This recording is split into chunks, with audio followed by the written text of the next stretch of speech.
I didn't notice the pregnancy first. I noticed the silence. The way everyone else in the room already knew something I didn't. The way my wife's mother wouldn't look at me.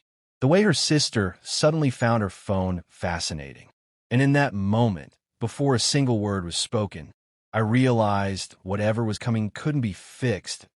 If you've ever felt blindsided in a relationship, if you've ever been the last person to know the truth in your own marriage, hit like, subscribe, and stay with me.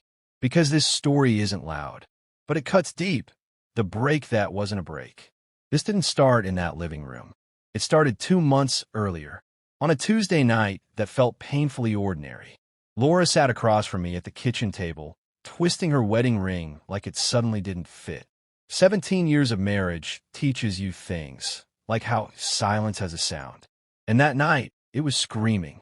She said she needed a break. Not separation, not divorce. A break. Time to find herself. That phrase landed like a dull thud, the kind people use when they don't want to say the real thing. I didn't yell, didn't beg.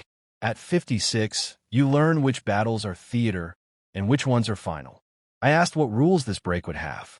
She looked relieved I didn't push harder. Said she'd stay with friends. Maybe travel. Maybe think. And then, too quickly, she said, "There's no one else." That line had rehearsal written all over it. 2 days later, she left with a single suitcase. No dramati gudvie, just a hug that felt like borrowing warmth from a stranger. Life without her. The house changed immediately. Not in big ways. Small, humiliating ones. 1 coffee cup instead of 2. The quiet stretching too long at night. Friends asking casual questions that weren't casual at all. Her parents called more often than they ever had. Their voices sweet, strained, like they were afraid I'd shatter if they pressed too hard. So I stayed busy. I fixed things that weren't broken.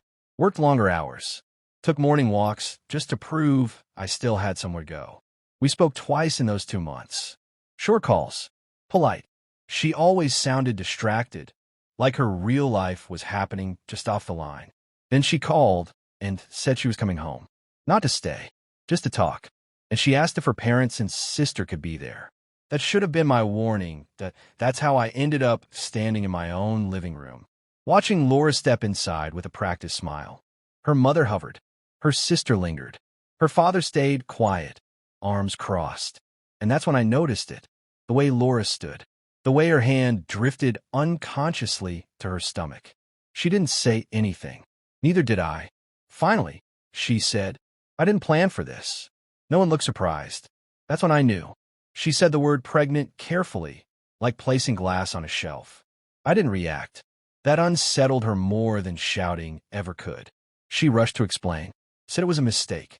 Said the man disappeared. Said I was her home. Her mother squeezed her hand.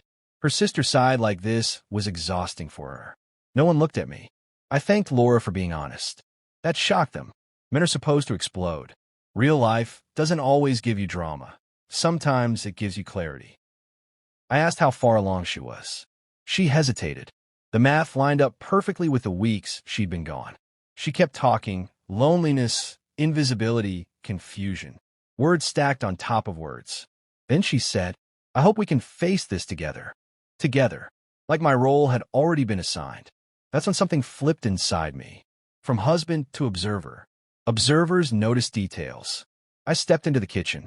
Poured water. My hands were steady. When I came back, she was crying. Real crying this time. She said she didn't know how to do this alone. Hoped I could forgive her someday. Her father finally looked at me, and in his eyes, I saw resignation. I let her stay the night in the guest room. The relief in the room was instant. Too instant. The next morning felt like a performance. Coffee brewed. Small talk floated. Everyone acted like reconciliation was inevitable. I left. Drove. Ended up near the courthouse without realizing it. Instinct knows when foundations crack. I made calls. Asked questions. Listened. Paper doesn't lie. When I returned, Laura talked about the baby like it belonged to a redemption arc. Seconde chance. Family survival. She used we generously. I asked how long her parents had known. She answered without meeting my eyes. The tribunal. 2 days later, they gathered again. Same seating. Same tone. Support. Compassion. Stability. No one asked what I needed. That's when resolution settled in. I waited. Then I asked one question. When you found out you were pregnant, what name did you put down at the clinic for the father? The room froze. Laura didn't cry, didn't argue. She glanced at her mother. That was enough. Carol went pale.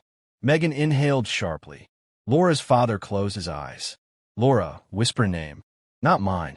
Silence doesn't lie. So the plan, I said calmly, was to let me believe the child was mine. No one answered. I stood. Thanked them for their honesty. Laura panicked, reached for me. I stepped back. I'm leaving tonight. Chaos erupted. Cruel. Overreacting. Heartless. None of it touched me. The truth drains noise of power that I left with one suitcase and dignity. Divorce paperwork followed quietly. No teatrix. Laura called. Left messages. I deleted them. Not out of cruelty. Out of self-respect. Months passed. I moved into a smaller place. Slept better. Not happier. Honest. One evening, I saw her across the street. Smaller somehow. She asked if this was really it. I nodded. It already was. Strength isn't loud. It doesn't beg. It doesn't perform. Strength is asking the right question and being willing to live with the answer. If this story hit close to home, hit like, subscribe, and tell me in the comments. Was he right to walk away, or should he have stayed? Your voice matters here.